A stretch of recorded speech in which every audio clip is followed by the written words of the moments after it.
श्री परमात्मने नमः। आदरणीय भक्तजनों, सादर प्रणाम। हम आज आपको श्री भक्तमाल जी में से श्री नाभाजी द्वारा वर्णित श्री रूप सनातन जी की कथा को सुनाएंगे। जय गणेश गिरिजासुवन मंगल मूल सुजान, विनय करें सुर नर मुनि, देहु अभय वरदान, देहु अभय वरदान। ओम श्री गणेशाय नमः, श्री सरस्वते नमः, श्री सद्गुरुदेवाय नमः। सर्वे भवन्तु सुखिनः, सर्वे सन्तु निरामया, सर्वे भद्राणि पश्यन्तु, मा कश्चित् दुख भाग भवेत्। आदरणीय भक्तजनों, नाभाजी महाराज श्री रूप सनातन जी की कथा को वर्णन करते हुए कहते हैं कि राघव जी गौड़ देश बंगाल हुते, सब ही अधिकारी है गए भवन भंडार, विभव भुज उनघारी। राघव जी यह सुख अनित विचारी बास, वृंदावन कीनो जथा लाभ संतोष, कुंज करवा मन दीन। राघव जी ब्रज भूमि रहस्य, राधा कृष्ण भक्त तोष उद्धार कियो। राघव जी संसार स्वाद सुख बांत जो, दोहु रूप सनातन तजी दियो, रूप सनातन तजी दियो। भक्तजनों, श्री नाभाजी महाराज वर्णन करते हैं कि श्री रूप जी तथा श्री सनातन जी, इन दोनों भाइयों ने संसार स्वाद के सब सुखों का वमन कर दिया, यानी कि उल्टी की तरह उनको छोड़ दिया। आप दोनों भाई पहले बंगाल प्रांत के गौड़ देश के शासक के यहाँ उच्च अधिकारी थे। आपके पास राजाओं के समान घोड़े, हाथी, महल, मकान, कोष, खजाने, ऐश्वर्य, भोग के सभी थे। परंतु इस संसार के सुख को अनित्य विचार कर आप दोनों ने सब कुछ छोड़कर श्री वृंदावन में दृढ़ यानी कि वास किया। भगवत इच्छा से शरीर निर्वाह के लिए सहज में ही जो कुछ मिल जाता था उसी में संतोष करते थे। सभी जो राज्य के सुख थे उनको मन से हटाकर परम वैराग्य पूर्ण जीवन बिताने लगे। आप दोनों ने श्री ब्रज भूमि के रहस्यों तथा श्री राधा कृष्ण के रहस्य तत्वों को प्रकट कर भक्तों को परम संतोष प्रदान किया तथा जगत के जीवों का उद्धार किया। नाभाजी महाराज वर्णन करते हैं कि गोस्वामी श्री नाभाजी श्री रूप जी तथा श्री सनातन जी के वैराग्य का वर्णन करने में ऐसा प्रेम मग्न हो गए कि 56 के 5 चरण वैराग्य वर्णन में ही पूरे हो गए।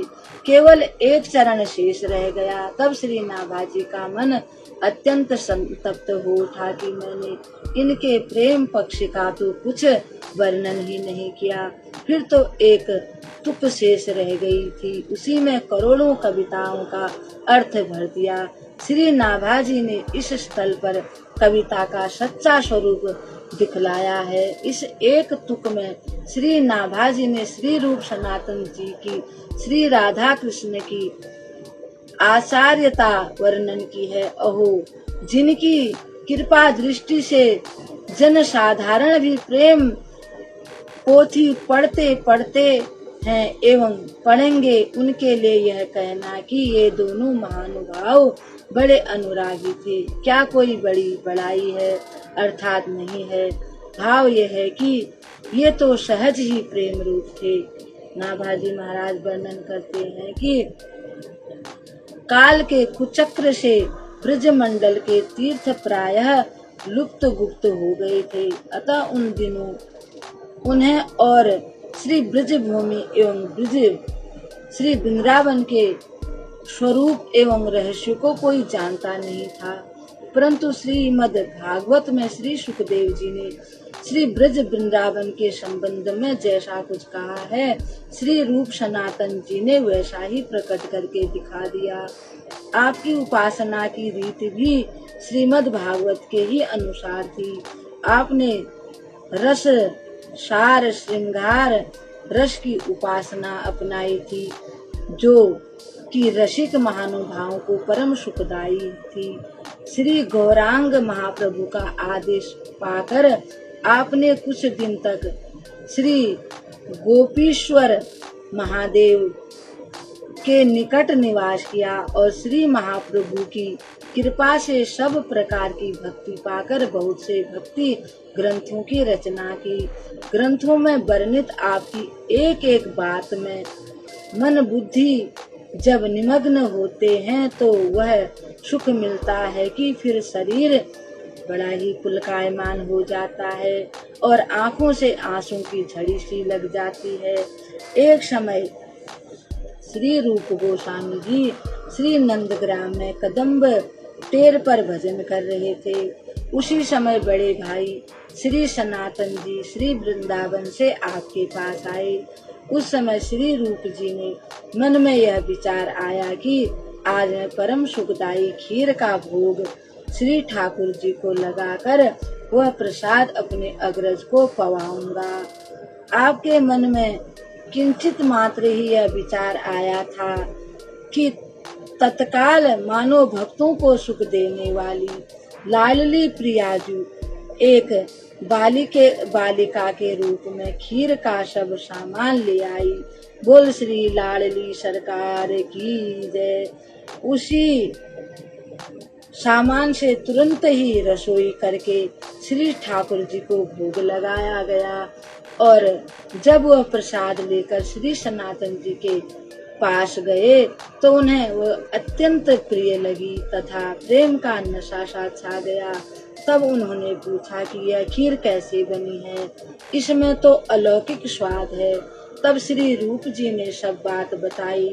सुनकर श्री सनातन जी ने कहा, अब पुनः ऐसी इच्छा मत करना, मेरी इस बात को हृदय में दृढ़ता पूर्वक धारण कर लो। तुम तो अपनी वैराग्य की चाल से ही चलो। इतना कहते कहते श्री सनातन जी की एवं श्री रूप गोस्वामी जी की आंखों में प्रेमाश्रु छलक आए कि लाडली सरकार को हमारे लिए कष्ट करना पड़ा। एक बार वैष्णव समाज में श्री रूप गोस्वामी जी के श्री मुख से श्री राधा कृष्ण के रूप गुणगान हो रहा था, जिसे कानों से सुनकर सभा में उपस्थित सभी लोगों के प्राण व्याकुल हो गए। सबको मूर्छा सी आ गई, परंतु आप श्री रूप जी बड़े ही धैर्यवान थे। अतः यद्यपि भावावेश में भी शरीर की शुद्धि नहीं गई तो भी खड़े ही रहे और खड़े खड़े रूप गुणगान करते रहे। उस समय आपने प्रेम की ऐसी रहस्यमय स्थिति का दर्शन कराया जो बड़े बड़े भावज्ञों की बुद्धि में भी नहीं आ सकती है। वह यह कि उसी समय श्री कर्णपुर गोस्वामी जी ने आपके पीछे आकर अच्छी प्रकार से देखा कि आप बिल्कुल अच्छे से स्वस्थ से जान पड़ते हैं, किसी प्रकार की आकुलता नहीं है। परंतु वह तनिक आपके समीप आए और आपकी श्वास उनके शरीर को लगी, तब वे आपके प्रेम को जान पाए। श्वास का स्पर्श होते ही उन्हें ऐसा लगा मानो अग्नि की लपट लग गई हो तथा उनके शरीर पर अंगार छू जाने जैसा चिन्ह भी हो गया, अर्थात फपोले पड़ गए। प्रेम की यह नवीन गीत भला किससे गाई जा सकती थी। ऐसा इनके ऊपर उस भक्ति का प्रभाव हो गया। एक दिन रात्रि के समय ठाकुर श्री गोविंद चंद्र जी ने आपको स्वप्न में दर्शन दिया और कहा कि मैं खिरक गोमटीला के भूगर्भ में निवास करता हूँ। एक गैया नित्य प्रति सुबह शाम तथा रात्रि को भी अपनी दूध की धारा से मेरा अभिषेक करती है और हमारा पोषण करती है। आप वहां जाकर देखिए, तब स्वयं जान जाएंगे। श्री ठाकुर जी के संकेत के अनुसार श्री रूप गोस्वामी जी ने श्री गोविंद चंद्र भगवान का स्वरूप प्रकट किया। श्री ठाकुर गोविंद देव जी अत्यंत ही अनुपम छवि हैं। चतुर रसिक जन रसिक केंद्र चूड़ामणि श्री राधा गोविंद एवं परम रसिक श्री रूप जी का निरंतर ध्यान हृदय में करते रहते हैं। एक बार श्री सनातन नंदगांव में पावन सरोवर पर रहे थे। भजन में मन लगा जाने से 3 दिन तो गांव में ही मधुकरी आदि मांगने गए और न तो संयोग से गांव का ही कोई वहां पर आया। कहते हैं कि एक बारे नंद गांव में एक सरोवर पर भजन करने के लिए गए और वहीं इनका भजन में इतना ध्यान लग गया कि 3 दिन बीत गए, परंतु ऐसा हुआ न तो कोई गांव से वहां आया और न ही ये गांव में भिक्षा मांगने के लिए गए। चौथे दिन एक श्याम वर्ण का बालक स्वयं ठाकुर मदन मोहन जी दूध लेकर आया और उसने प्रार्थना पूर्वक इन्हें दूध पिलाया। बालक की रूप माधुर्य से आकृष्ट होकर इन्होंने पूछा, तुम कहाँ रहते हो? तब बालक ने अपने घर का पता बताया तथा कहा कि हम 4 भाई हैं। श्री हरदेव जी गोवर्धन में, श्री बलदेव जी बलदेव ग्राम में, श्री केशव देव जी मथुरा में, श्री गोविंद देव जी वृंदावन में रहते हैं। साथ ही पिताजी श्री नंदू जी का भी परिचय दिया। बालक के चले जाने पर श्री सनातन जी का मन पुनः बालक के दर्शन के लिए आतुर हो गया, उत्कंठित हुआ। अतः सरोवर से उठकर नंदगांव गए और उन्होंने घर घर पूछा, परंतु कहीं भी बालक रूपधारी श्री हरि को नहीं पाया। चारों ओर खोज खोज कर हार गए। इनकी आंखों में आंसू भर आए। तब आपने निश्चय किया कि यदि अब की बार वो बालक आएगा तो उसे जाने न दूंगा। श्री सनातन जी को बालक को के सिर पर बंधी लाल पगड़ी बहुत ही अच्छी लग रही थी। आप रात दिन उसी लाल पाग वाले सांवरे किशोर का ध्यान करने लगे। श्री रूप गोस्वामी जी ने चाटु पुष्पांजलि नामक स्तोत्र में श्री राधिका जी की बेणी की नागिनी यानी कि नागिन से उपमा कर दी है। इस प्रसंग को जब श्री सनातन जी ने पढ़ा तथा श्री राधा जी का स्वरूप नेत्रों से देखा तो उन्हें यह उपमा नहीं जची। उन्होंने सोचा कि जान पड़ता है भाई ने भाव पद्धति से हटकर केवल काव्य पद्धति का ही अनुसरण करते हुए ऐसा लिखा है। परंतु एक दिन आप श्री राधा कुंड के किनारे बैठे भजन कर रहे थे। इतने में क्या देखा कि एक वृक्ष की डाल पर झूला पड़ा हुआ है। उस पर बैठी एक गौर वर्ण की किशोरी बड़ी प्रसन्न मन से झूला झूल रही है और सखियां बड़े प्रेम से उन्हें झूला झुला रही हैं। उस किशोरी की पीठ पर आपको लपलपाती हुई नागिन से दिखाई पड़ी। आप तुरंत ही नागिन से किशोरी को बचाने के लिए दौड़ पड़े, परंतु समीप जब उनके पास पहुँचे तो देखा कि वह नागिन नहीं है, वस्तुतः उसकी यानी कि उस कुमारी कन्या की बेणी है। इतने में ही वह झूले का दृश्य भी अंतर ध्यान हो गया। फिर तो आप समझ गए कि यह तो साक्षात किशोरी राधिका जी हैं। वो श्री राधिका रानी की जय सखियों के साथ झूला झूल रही थी और हमारे भ्रम का निवारण करने के लिए ही यह लीला की थी। फिर तो आप अपने छोटे भाई श्री रूप जी के पास आए और अत्यंत श्रद्धा पूर्वक उनकी परिक्रमा की। बड़े भाई को अपनी परिक्रमा करते देखकर श्री रूप जी ने भयभीत होकर इनके चरण पकड़ लिए।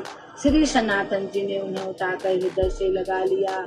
दोनों ही भाई प्रेम रस के सागर में डूब गए। आप दोनों के चरित्र अपार हैं। आपका सुयश संसार में जगमगा रहा है।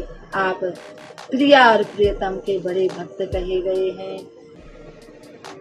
भक्तजनों, श्री रूप सनातन जी भगवान के ऐसे प्रिय भक्त हो गए हैं कि एक दिन रात्रि के समय ठाकुर श्री गोविंद चंद्र जी ने इनको स्वप्न में दर्शन दिया और कहा कि मैं खिरक गोमटीला के भूमि के अंदर निवास करता हूँ। एक गैया नित्य प्रति सुबह शाम तथा रात्रि को भी अपनी दूध की धारा से मेरा अभिषेक करती है और हमारा पोषण करती है। आप वहां जाकर देखे तथा स्वयं जान जाएंगे। इस प्रकार से इनको स्वप्न में बताया और जैसा स्वप्न में बताया था इन्होंने वहां जाकर देखा तो वैसा ही पाया। इन्होंने फिर श्री भगवान गोविंद देव जी की अनुपम मूर्ति को वहां से निकाला और उसकी सुंदर स्थापना की और वहां पर सुंदर मंदिर बनाया। फिर सब लोग उसकी पूजा करने लगे। ओम श्री परमात्मने नमः। आदरणीय भक्तजनों, सादर प्रणाम। हम आज इस कथा को यहीं पर विराम देते हैं और श्री रूप सनातन जी और उनके भाई को प्रणाम करते हैं।